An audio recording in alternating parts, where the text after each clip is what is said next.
Hey everyone, welcome back to another episode of Tech with Sach. My name is Sachin, a Google developer expert, and in this episode, we'll be learning how to build the next generation of chatbots and voice bots. And in order to do that, we'll be having a special guest from Google today. She's none other than Lee Boonstra, who's a developer advocate and engineer in Google. So without further ado, let's get started. Thank you, Sach.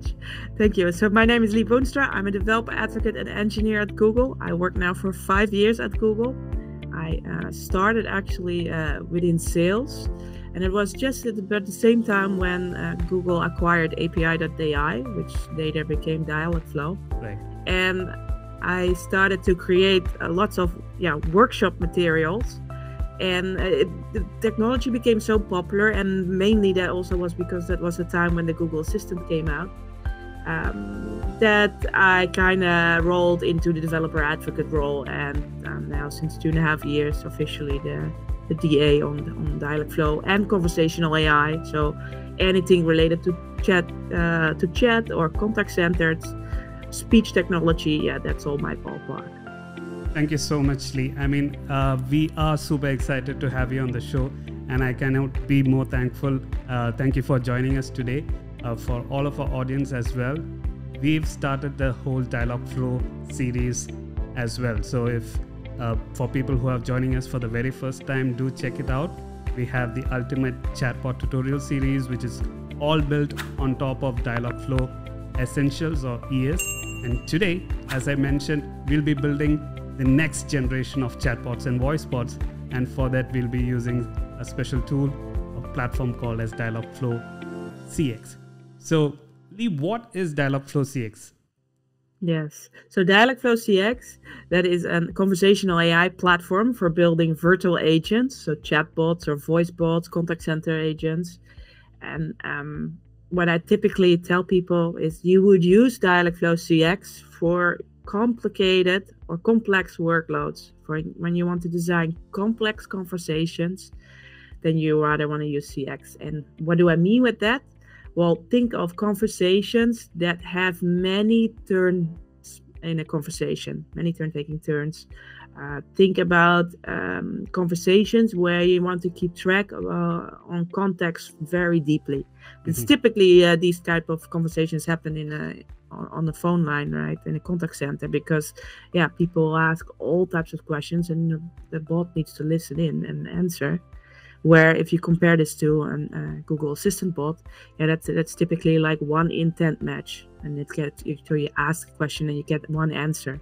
But on a phone call, you can have like many questions or a long conversation happening, and the bot needs to find an answer. So that means with complexity, and that is something that Dialogflow CX is great in. Not to say that you cannot build complex stuff with Dialogflow Essentials, or with the other version of Dialogflow, because you can, or people have been doing so in the past. Right. But what I have seen the community doing, and including myself as an engineer, is then I usually use lots of code around it to build like a whole framework around it to achieve the complicated things that I try to do. And with Dialogflow CX, that's no longer the case. Right. With Dialogflow CX, it's part of the tool. So and I think to some extent for people who have been following our previous tutorials as well. So most of these things are possible with ES as well, or ES in this case, what we say is Dialogflow ES stands for Dialogflow Essentials. But as you said, there's a lot of complexity involved. Again, in Dialogflow Essentials, most of it is again in the form of intent matching and entity extraction. But the way how you put this was very clear as well, because the unique thing that the CX brings into the whole thing is the example that you give.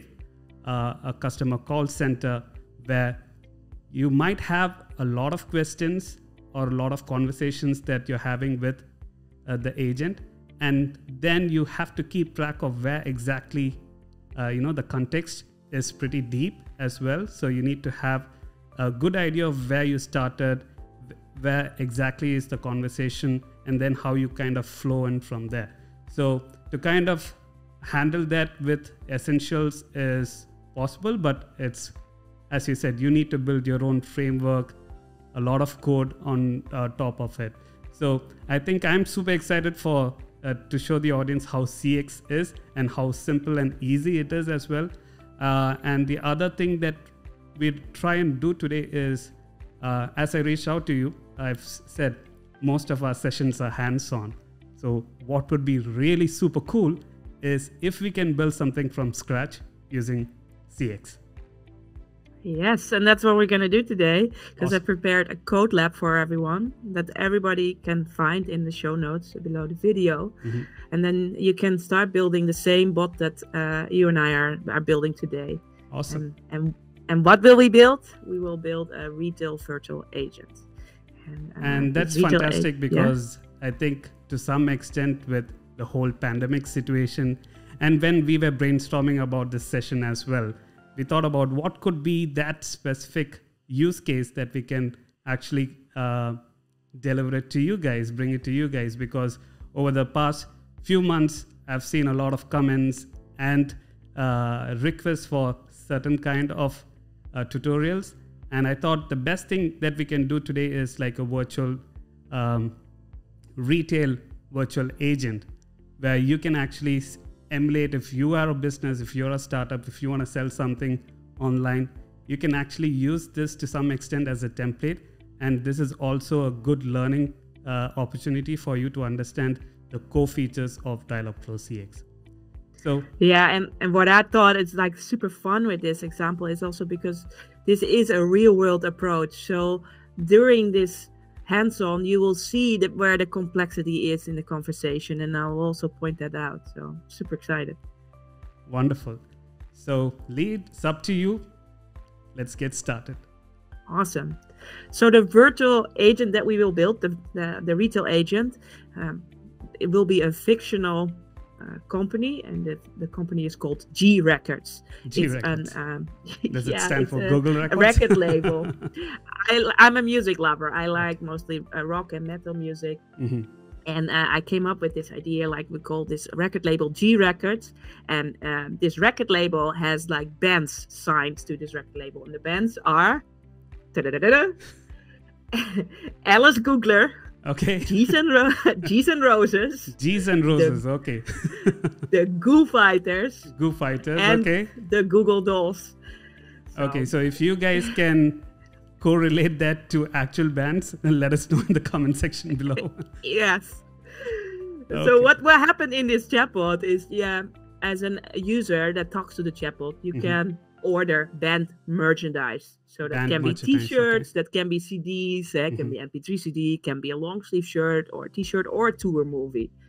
And you can ask the chatbot like which bands are signed. You can ask the chatbot like, oh, I want to order merchandise. And then you basically go complete an order. Awesome. Yep. Okay, so then let's switch over to the code labs and build something from scratch. Yeah. All right. So what you see here, this is the Code Labs website of Google, where you can find all Code Labs and play around with tools. And if you have a Google Cloud account, you can start playing around with Dialogflow CX. If you're totally new to Dialogflow CX, it comes with a free trial of $600 on credits. So that is more than enough to play around with this tutorial. Right. And, so just to be clear, anyone who's gonna try Dialogflow CX, they get $600 worth of credit to basically try out the platform, at least at this point of recording, correct? Yes, that's correct. And is there any specific duration or trial period to that, or is it from the start you have $600? I think from the start. I'm not 100% sure. Okay, I think it's from the start. Let me see if I wrote that down. Yeah. The credit automatically activated upon using Dialogflow CX for the first time and expires after 12 months. Okay. So it's a Dialogflow specific trial.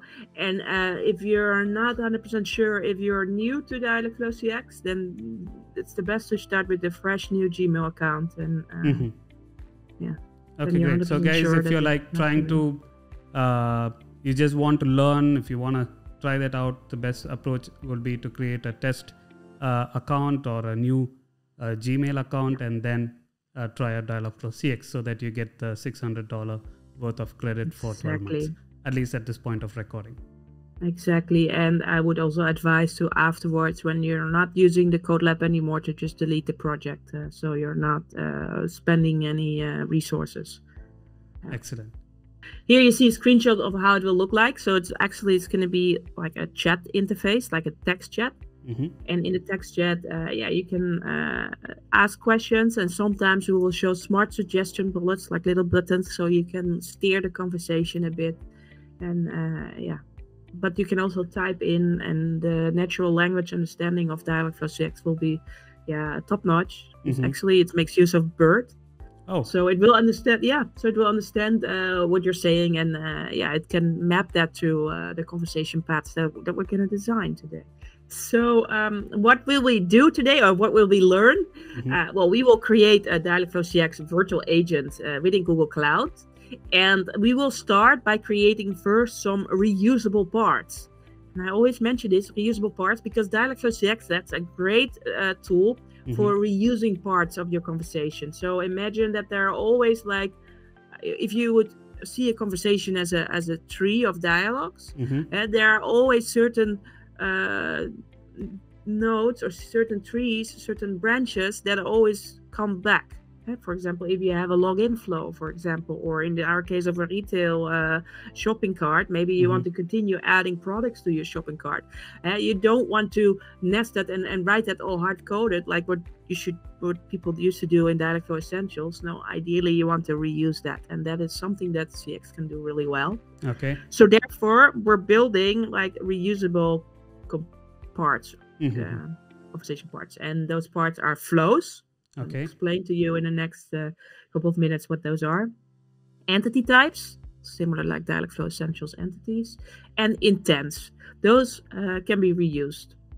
And then after the reusable part, then we will start to control the conversation. We will make sure that the conversation moves when I say something. When I say I want to order a T-shirt, I need to make sure that it moves in the notes of the tree. To give those answers. So we will talk about pages. This is a new concept in Dialogflow CX. We will learn all about that today. Awesome. We'll talk about state handlers, so that making the transitions. We will talk about parameters and conditional routes, so you can do some if-else branching, stuff like that, fallbacks, and at the very end of this lab, you will learn also how you can do some testing with your chatbot. So fun stuff. I mean, a lot to cover in this specific session, but I would quickly like to highlight some of the key things that Lee mentioned. Is the fact that in the Dialogflow Essentials, we were just dealing with intents and entities. And some of the things, the unique concepts over here, and I think to some extent what Lee is showing us right now is this flow chart or flow diagram, or the conversational flow design is with Dialogflow CX, you exactly can design the flow of conversations.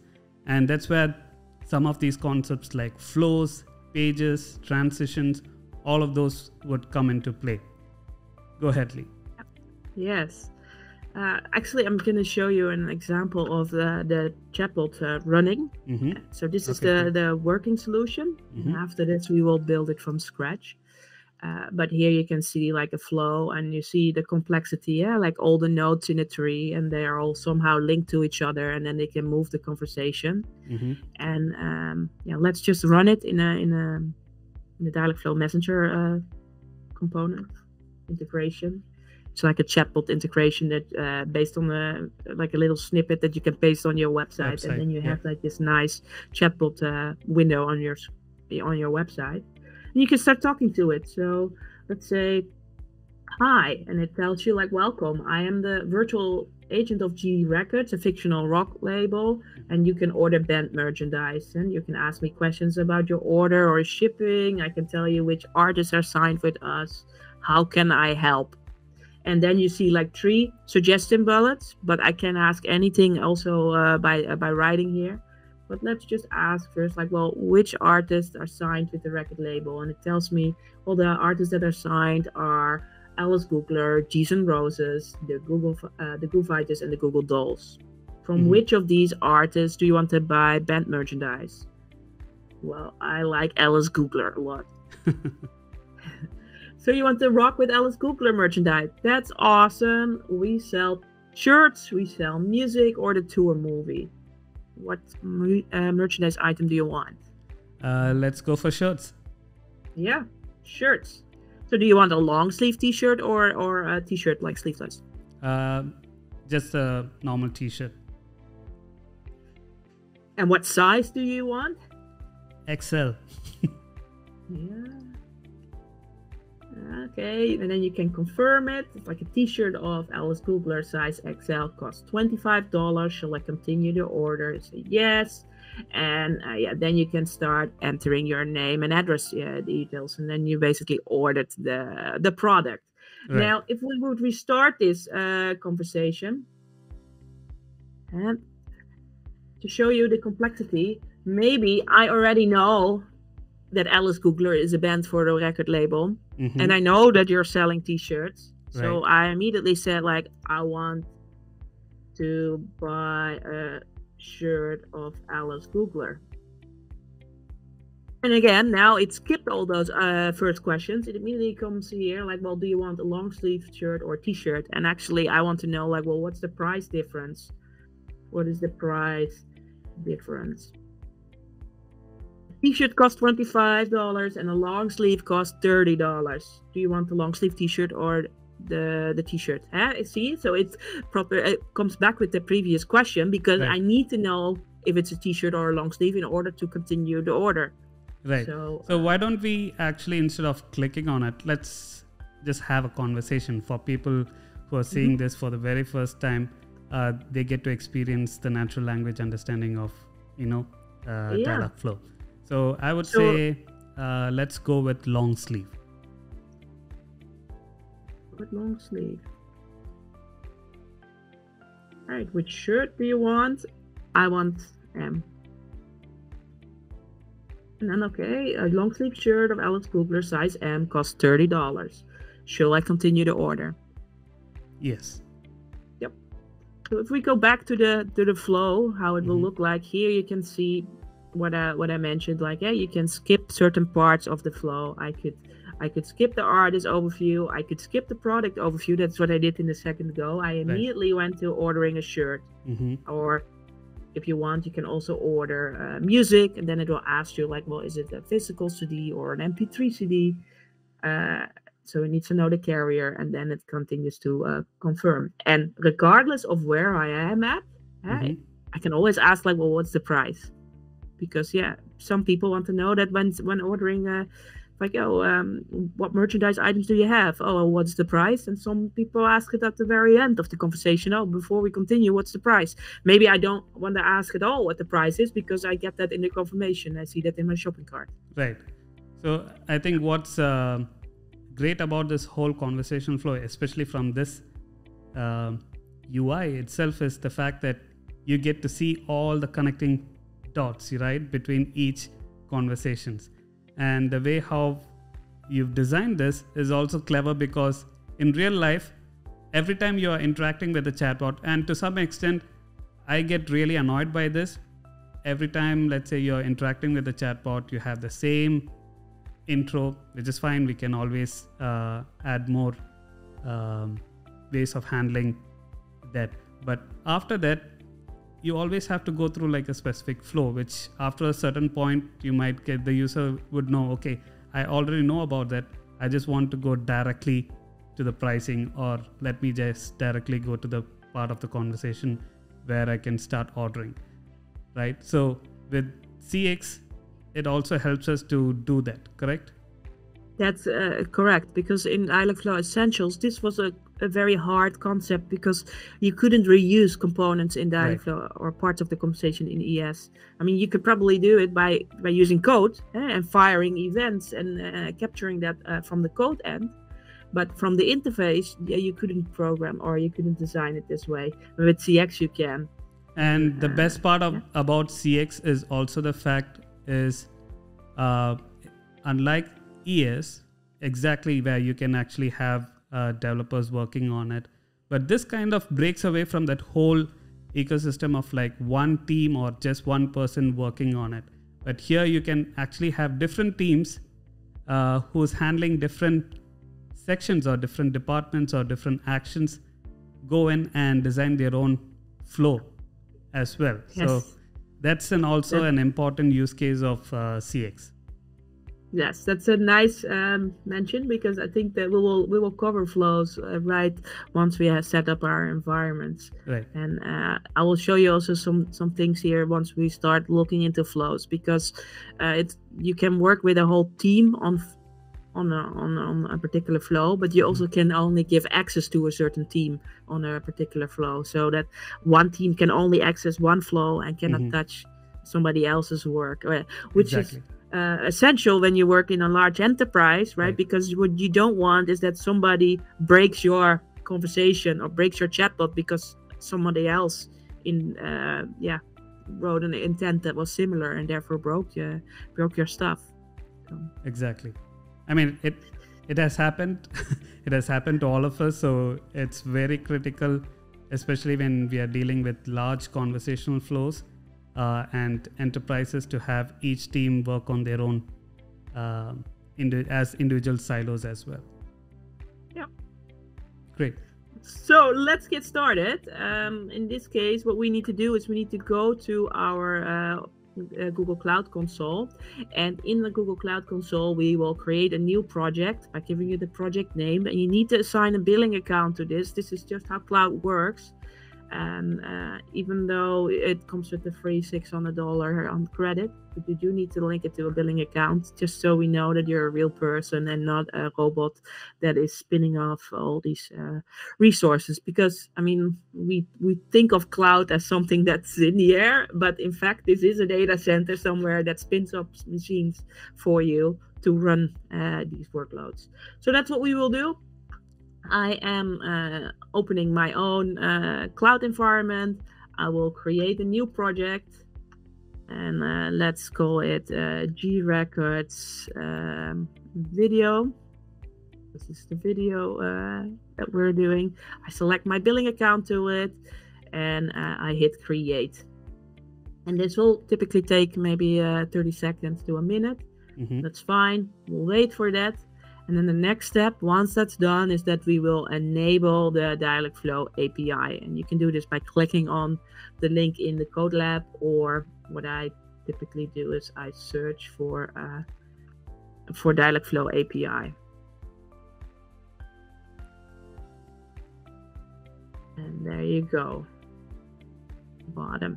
You see that it after I created the project, it already opened the G-Records video, the new project that I created, and it's there. Right. You can enable the API, and we're good. And for people who are completely new to GCP or Google Cloud Platform, what Lee has done so far is created a Google Cloud project. And by creating that project, you'll have a unique project ID.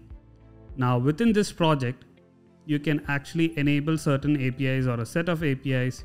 You can build multiple applications related to that specific project.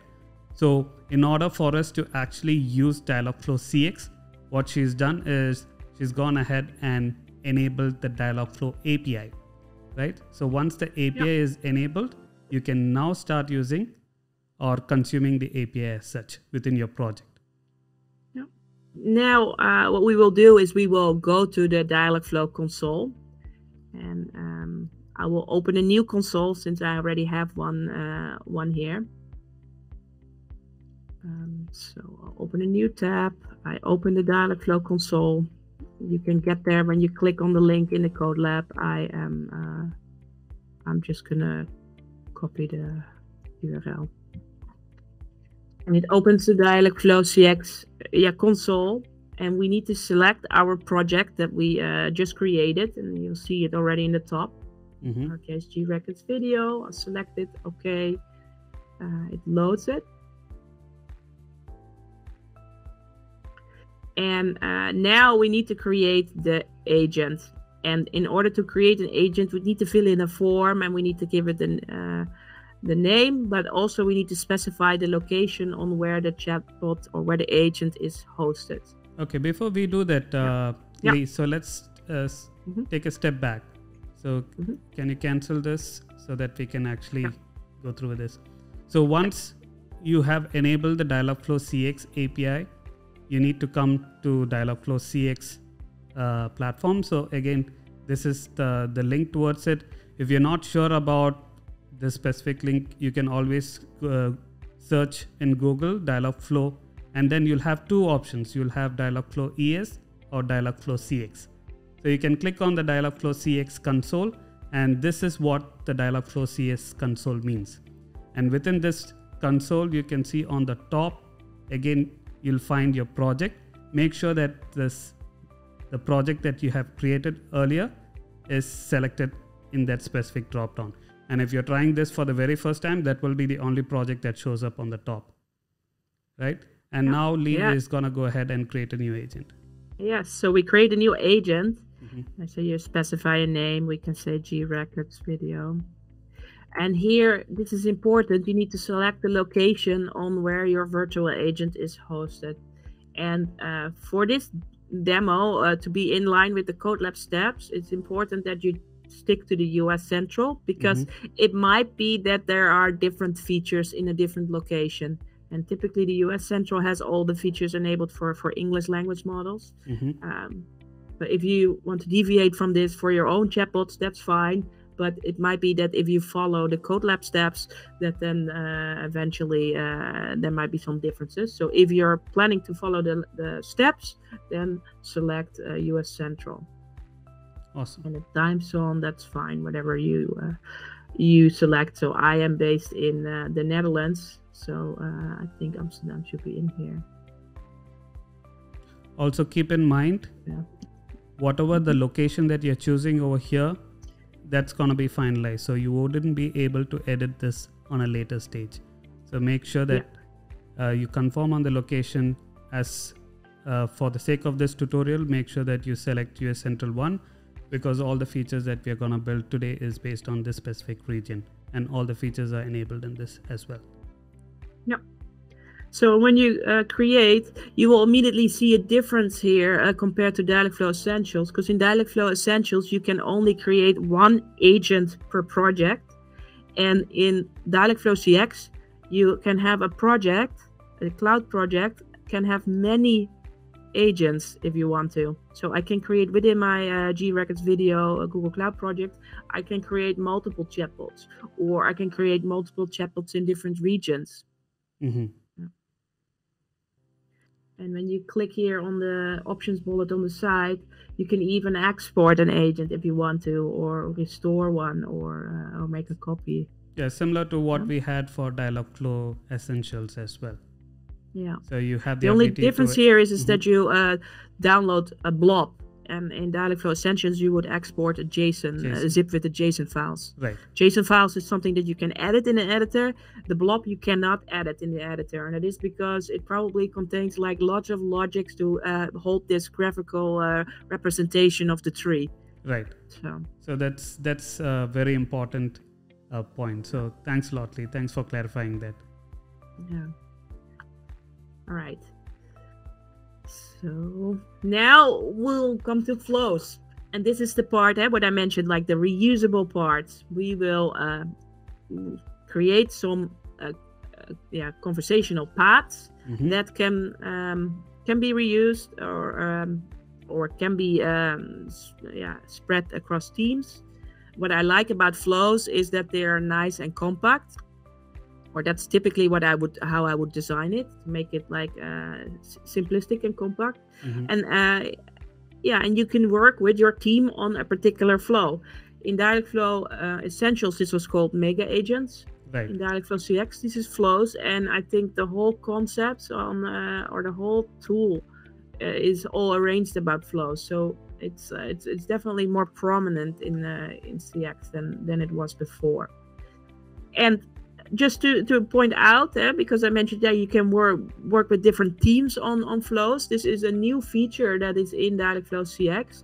But once you create a flow, and I can show it in the project that is already finished in my case, where I have multiple flows here you see on the left. Mm-hmm.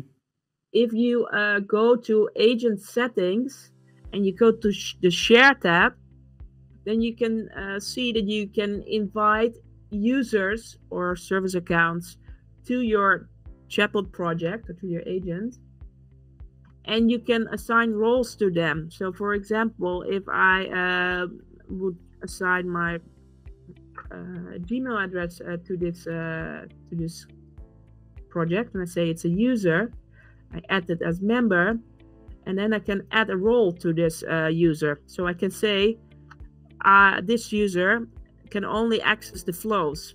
Mm-hmm. And I can even specify like which particular flow. So I could say like this user can only work on the catalog flow and not on any other flows. So therefore it can never touch anybody else's stuff. It can never break the chatbot or very enterprise-like, I would say. Excellent. So, I mean, in this case, if you want to give access to only a specific set of features or specific set of flows, and if you want them to go and look at it or have access to that, you can do so by giving these permissions and roles. So this is an excellent feature. And another thing, what's interesting about flows is because the way how our natural language model works is we basically define a threshold, and you can see here the threshold is set to 0 to 3. Everything that is above that threshold that will be considered as a match. And you will see as soon as your agent grows and it becomes bigger and you get more and more conversations added to it, that there might be intents that are quite similar. And if that is a problem, if you see that it sometimes returns the wrong answer, or then you might want to increase the threshold. You set the bar higher, so it's harder for the intent to make the match, and therefore the match would be more specific. And what is so interesting about flows is that you can set this classification threshold per flow. Right. So that is that's new. That's awesome, because like for each flow, we can specify a specific threshold. If we find that the AI is not able to navigate properly, or it's the intent matchings are not happening properly, so we can kind of go ahead and configure all of those thresholds in this specific section depending on the conversations. Yeah. And you can even also change the NLU type per flow. So you can say like this flow needs an advanced NLU. That's just like a more advanced NLU model that might work better in your use case. And for simple flows like the customer care, we can just have it stick to standard. Awesome. So a lot of flexibility, a lot of features, a lot of control so far that we've explored with CX. So let's before we actually start creating some of these flows, I just want the audience to understand the best way to go about building some of these conversational is, again, you can go through some conversational design guidelines. What we would suggest is the fact that if you're building something from scratch, take a paper, pen, and sketch out the entire flow. So just like what are the different flows that my user would have when they are interacting with a chatbot or your voice bot. So define the flows up front so that it's easier for you to start mapping down the entire thing.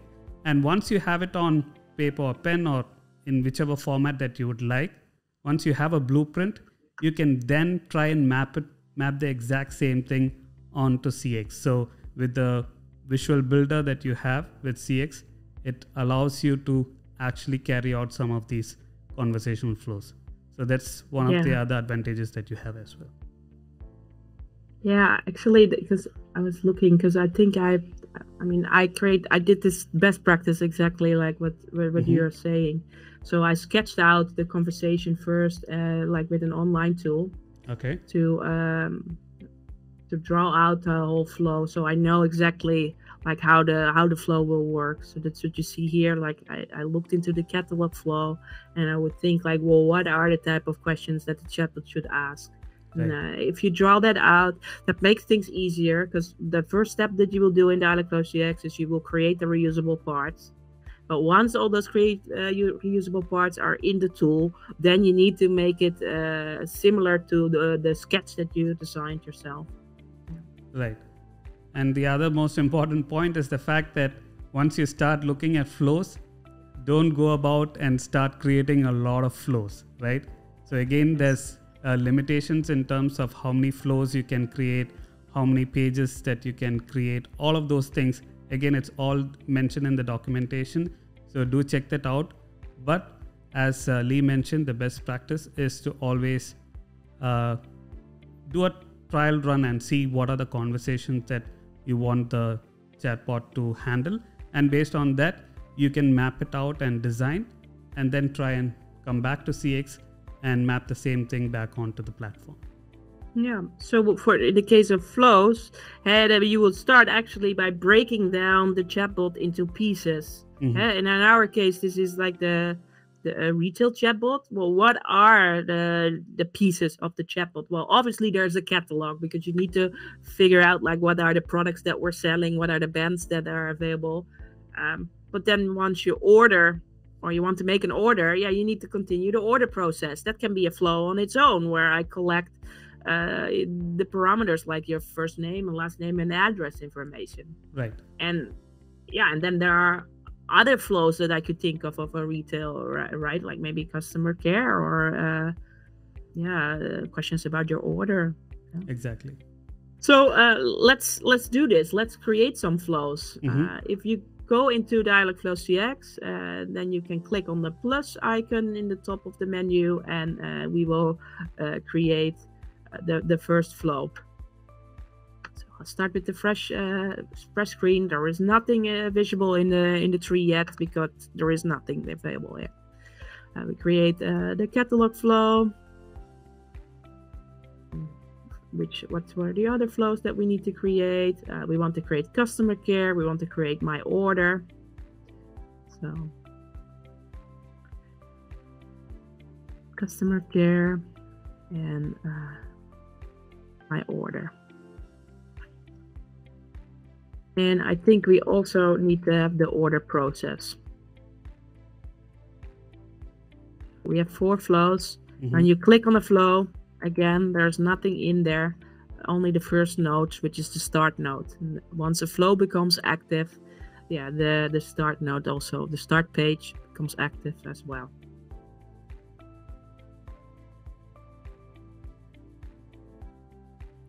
So why don't we do something, Lee, just so that the users are able to visualize this whole thing.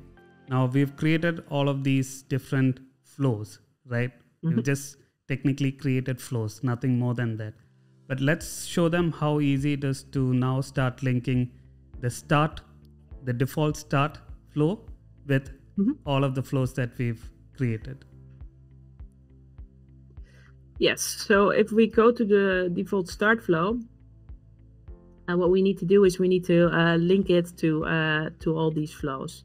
And I think I wrote this down in the steps. What you will do is you will select the start node in the tree, and then we need to add some routes.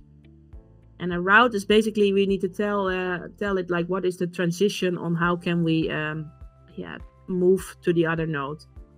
Right. And in my case, nothing happened. Sometimes you have like a little UI bug. If you click on it, it should pop up the window. So I just did a refresh. And here you can see these are the routes. So you see the start default welcome intent. That is what happens. So if I, for example, open the simulator on the right and I say hi, this is just default behavior. It already is pre-built in. Hello, how can I help you? What we want is basically we want to move on to all these flows. And you can do that through an intent, a condition, or an event. We don't have intents yet, but as soon as we have intents, then we can create these these transitions to the flow. Right. So let's follow the steps. Yeah, sure. yeah, we will first remove the example that you see in here, like hello, how can I help you? Because we want to create a more descriptive explanation on what type of questions you can answer. Um, so basically, we need to tell them like, yeah, I am the virtual agent of G Records, and this is the type of questions that you can ask. How can I help? Yeah, basically the greetings where the agent should clearly specify what it's capable of doing or what it can help you with. And this is also a very key conversation design thing. So let's say, for example, the good practice is always to make sure that you have your conversations as much as possible close-ended and not open-ended. So for example, in this case, the default thing is, hello, how can I help you? So you might have so many things that you would want to say, but at this point you don't know what the chatbot is all about. But by pasting this, replacing it with the conversation that, or the statement that Lee is gonna paste right now, it's gonna tell the user who's interacting with the chatbot upfront that I'm all about so and so. So in this case, it's about bands, selling t-shirts, and orders, all of those kind of aspects, right? Yeah, because you want to steer the conversation, kind of. Correct. So that's what I did. I just removed the example text and I pasted my own text in there. Mm-hmm. And what I would really like is some suggestion chips, right? So that we can already steer the conversation, just to prevent people from asking other types of questions like, oh, when is Alice Googler playing in my town? Right. Yeah, this chatbot doesn't know that. And this is also a clever way for your users to basically choose something very quickly. And it's also one way to narrow down the field of view of what the user is thinking, right? So they saw what the greeting is, and by giving these suggestion chips, you're telling the user, okay, try and answer it closest to what I'm providing you with. Yeah, and as a best practice, I wouldn't give more than 4 suggestion chips, or maybe even not more than 3. Right. Because you also don't want to overwhelm the user. And typically, you have like these main features that you want to show. So the way how you show these suggestion clips is with custom payloads, and that is basically like a little bit of JSON code that you enter. So you click on custom payloads, and then you need the JSON script, and I have that already in the code lab. But basically, what it tells you is like, yeah, this is rich content, and the type are chips, suggestion chips, and these are the options. And then what it will happen is when you tap it, it will just write out the text. So that means that you need to create intent that somehow have these training phrases, because then it can react on that. And again, like this JSON code, the way how the format, how that's written, you can find that in our API docs. It's not something that you need to know out of your head. And again, we've done, so if you're new to the whole rich content and how to use a lot more other tools like SSML and so on, features like SSML and so on, do check out the previous tutorials. We've shown how to handle or parse rich content, suggestion chips, images, and so on. So you can check those tutorials out there as well. And there is also a documentation clearly on how to parse rich contents.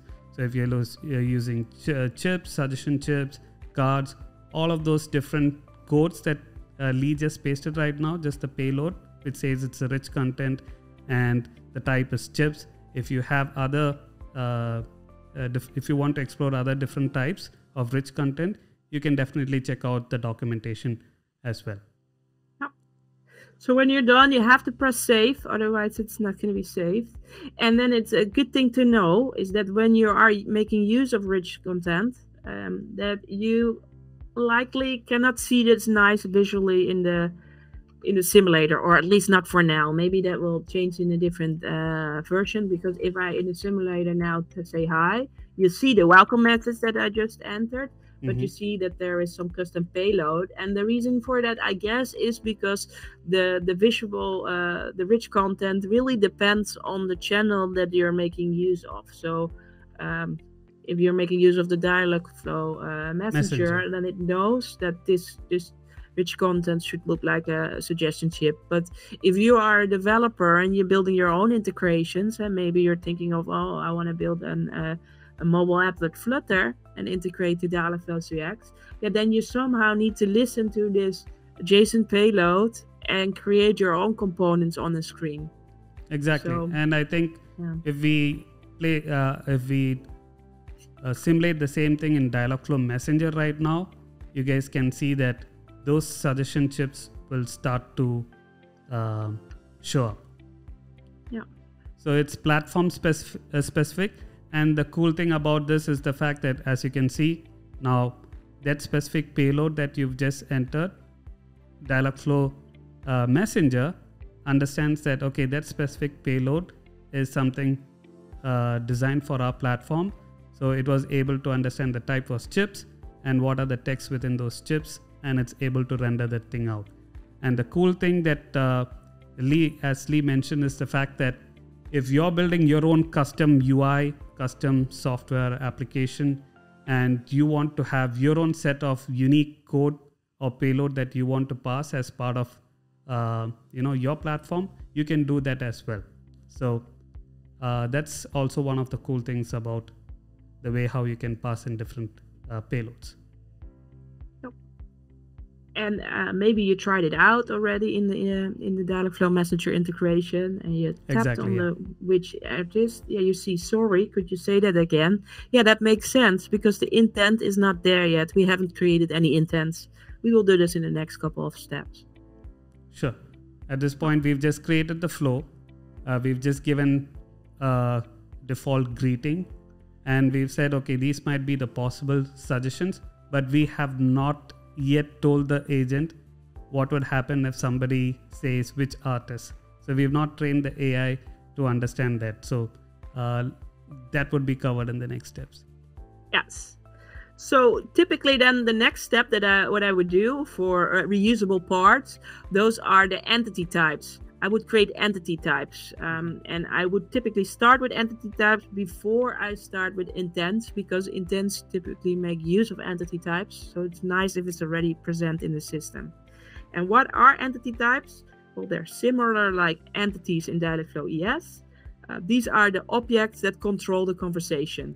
And since I'm an engineer, I'm a developer, I usually tend to think about a database. Mm-hmm. And think of like, what are the entities in the database that I need to collect in order to proceed with an order. Like if I want to order a t-shirt, what do I need to know, or what are the records that I need to store in my database? Well, obviously I need to know, like, well, which artist do you want to have the t-shirt from? Right. Is it a long sleeve or a t-shirt? And what is the size? I need those three things at least in order to continue the conversation. And if you look in your database, you will see that there are more entities in your database. Like, for example, you will have order numbers, because once an order is confirmed, the user gets an order number, so you can always track and find your order back. If you order not a t-shirt, but you want to order music, you say an album, that can be greatest hits album, or it can be a live album, then we need to know, like, is this a CD or is this a digital album? These are the entities. Typically you find that in a database. Think about it as parameters, because what will happen eventually is when you're talking to chatbot, it will capture those parameters, those variables that you're saying to the chatbot, and fill in those blanks. So eventually those will be stored in a database. Cool. So entities are also it's exactly what you mentioned, but just to put it plain, I think it's keywords or key extraction values that you would want to extract from the conversation. So when the user says, okay, it's what type of t-shirts do you want? Long sleeve or the normal t-shirt? So that's one of it. So those are like the keywords or key values that you want to extract what the user is saying, because then you want to extract that specific value and then process it in your backend, right? So in terms of shirt size, small, medium, large, XL. So those are like, whenever the user gives you those values, you want to extract that specific value.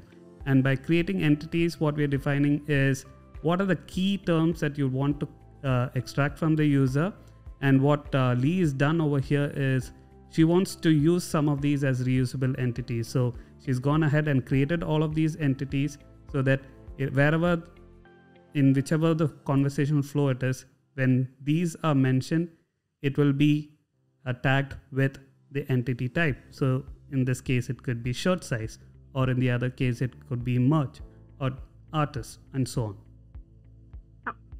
And a nice thing to know about entities, and it's the same in Dialogflow Essentials, is that there are two types of entities within Dialogflow. You have custom entities and system entities.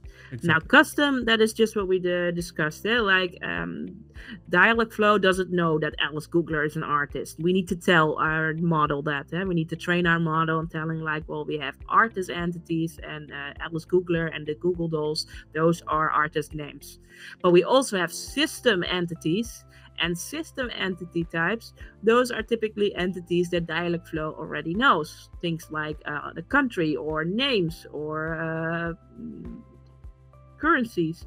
These are variables or keys, objects that Dialogflow already knows because it has that in the model, and you can just pick them out of the box. You don't need to create an entity country and then list all the countries. No, that's already part of Dialogflow, and you can find all the types of entities in our documentation. So let's create some entities. We will start by creating the artist entity. You go to custom, and you find the entity section in the manage tab, entity types, and then you click on create, and we say like the name is artist, and then we fill in the names of the artist. So we have Alice Googler, we have the Google Dolls, we have G's Roses.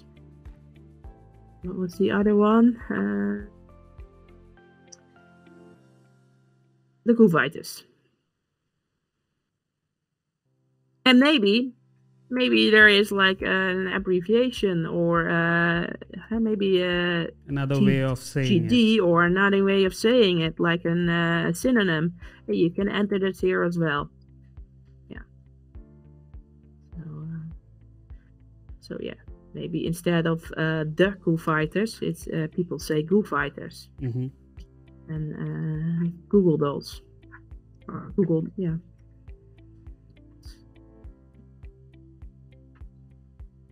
Which one did I remove?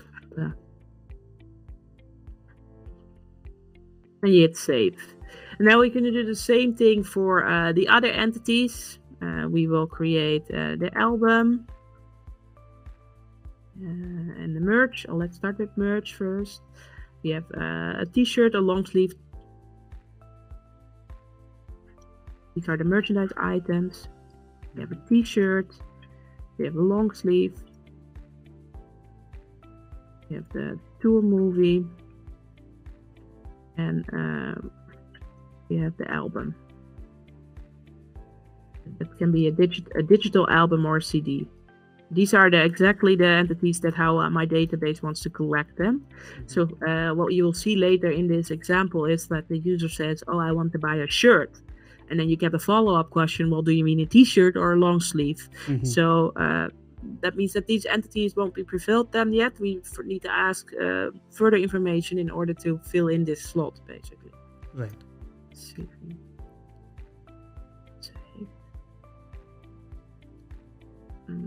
Then the album, that can be a greatest hits or live.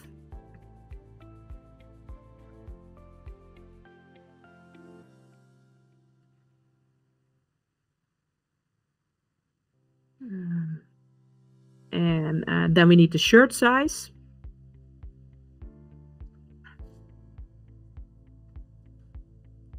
As you say, the synonym is small, medium,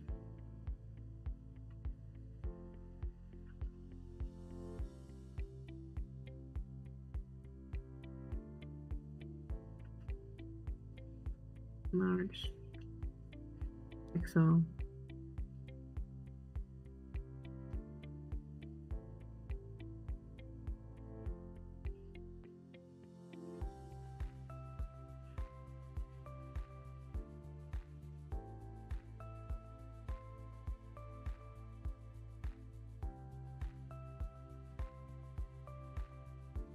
and 3x large.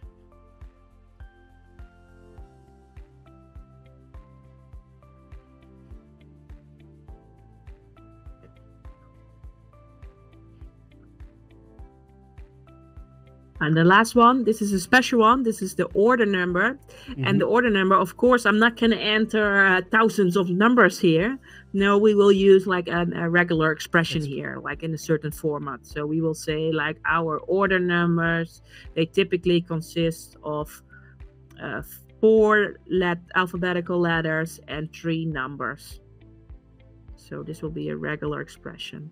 And the cool thing about this is, depending on your specific application or backend or database, if you have a specific format for your order number, you can actually match it to your own regular expression, right? So in that case, if the user gives some random number that is not part of your order, then you can easily understand that, okay, that's something that cannot be your order number because it doesn't fall under that regular expression or the specific pattern. So you can actually use this as a cool way or easy way to capture a pattern of your order number. Yeah. And I would advise, if you are playing around with regular expressions, to look into the Google documentation, because it's a specific format of regular expressions that we make use of. And I think we list them all. So you can find this online. So select regular expressions and then fill in the pattern, and then you hit save. Yep. So that was entities. So now we have flows and we have entities. The next reusable part that we will make use of, these are the intents. Because what we want to do is we want to train the natural language model to capture whatever the user is saying, the user utterance, and eventually map that to a page transition, right? So that is what we're going to do with intents. It's it categorizes the end user's intentions for a conversational turn. And the first thing that you will notice when you play around with CX is that these intents in CX are super simplified compared to Dialogflow Essentials. Because in Dialogflow Essentials, everything would hang under an intent. Like you would create an intent name, and then you create training phrases to train your intent, but then you also would add parameters, events, and even fulfillments like answers and database hooks to the intent. And in CX, that's no longer the case. In CX, the only thing that you need to do is create training phrases, because we will train the model to detect that this is the user's intention. So it's super simple. You can find the intents also in the Manage tab. You click on intents and then create, and then we will need to create a bunch of these. So I click on create, redirect artist overview, and then I give it a description. You don't necessarily need to give a description, but I do. And then you specify the training phrases, and I created a bunch of training phrases because there are lots of different ways in how you can ask the same type of question, right? Like to know like what bands are signed. I could say which bands are signed. I could ask which artists. I could say which artists are part of the record label. Typically, the amount of training phrases, I would have at least 10, maybe even 15. Now, for the purpose of this code lab, if you want to use less, that's fine too. But try to create some variants here, like from which bands can I buy merchandise? That's a different way of asking. Or which music do you have? It's a different way of asking the same thing.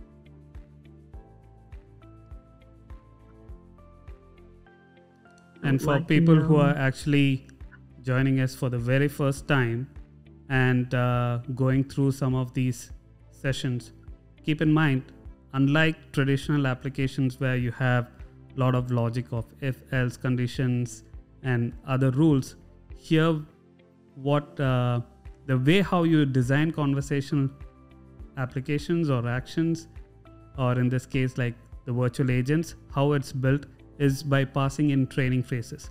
And what are these training phrases for? It's basically for the machine learning model to understand what would be like the possible conversations that the user might ask. And if it is something similar, then it understands, okay, then I need to, this is what the intent that I need to match it against. And what Lee is done right now is she's created a new intent, and she's now feeding in some training phrases for the machine learning model to understand. Now, once that is done, she's going ahead with the next intent correctly. Yeah. Yes. And actually, you might have noticed I'm using here a kind of naming convention. I would say that's the best practice. Like I would prefix intents. I would first of all write all my intents in lowercase. So and then I would prefix every intent name with redirect. If this is an intent that once I capture it, it just needs to redirect to the next page in the flow, in the next node of the tree, I would call it redirect. If this is something that asks from a user a confirmation, then I would call it a confirm, or deny or decline. And if it's a supplemental, like if this is just a random question that can be asked from any moment in time, then I would typically prefix it with sub. Okay. And you will see that once you have a lot of intents, then you will see that it's really nice to stick to a naming convention like this. Exactly. So this will definitely help. So that by just looking at the naming convention, you know, okay, what's the purpose, action, and then the product and overview. Okay, so redirect, product, overview. So you exactly know when you have a lot of intents later on which you have created, the naming conventions will help you to quickly get to that. Yeah, you'll see that once your agent grows and you get a bigger chatbot, it is hard to find your intents, and now so it is nice if they're all nicely ordered. And luckily, there's also a search function inside of Dialogflow CX, so you can easily find those intents. But naming conventions, they do make it easier to find them. Now I'm going to create them all. That will take a while. All right. So the next thing what you will notice is when you create this confirm artist overview intent, we will create some training phrases here. And in these training phrases, there's actually something special happening, because one of these training phrases will already contain the entity artist, right? So in this example, I say, yes, I would like to order merchandise from Alice Googler. And notice what happens if I click enter. It will automatically mark Alice Googler green, because the entity is already in the system. It knows like, hey, that is the artist. And that's perfect. Yeah, that's correct, because that's exactly what we want. Exactly. So Dialogflow was smart enough to automatically understand that, okay, Alice Googler is an entity that was already created by this user. So let me just highlight it and tag it. If for some reason it's not tagged, that's not a big deal. Then you just double click the word, and then the pop-up comes up, and you can select the entity by yourself. So you see the custom entities and the system entities. Or you can even search for it, by typing. Yeah. All right, I will continue adding all the other training phrases.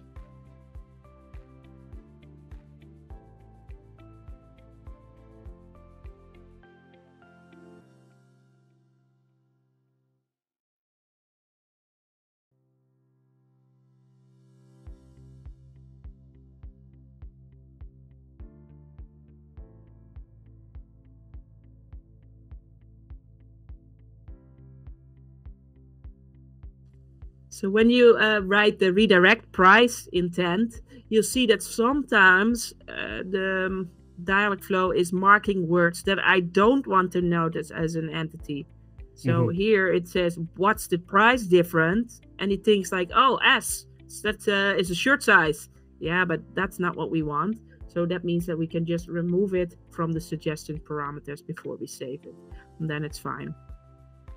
Now, if you filled in all the intents, then you will have them all nicely listed in this table. And as you can see, you can easily find all the intents by searching, by using the search notation. And at this moment, what we've done now is we have created all the reusable parts that we can use in order to control the conversation. If you would go to your visual representation, you will see there is nothing. Yeah, that makes sense because we didn't connect all the pages together yet. That's what we will do in the next video. Awesome. So for everyone who's joining us for the very first time, make sure to hit that subscribe button as well as the bell icon so that you can be notified for future videos. So in this specific video, we covered a lot.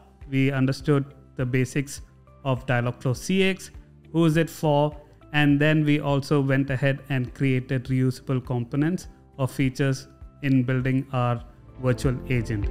Now that we've covered flows, intents, and entities, in the next episode, we will have Lee come on board and cover the rest of the virtual agent. So stay tuned and see you guys in the next one.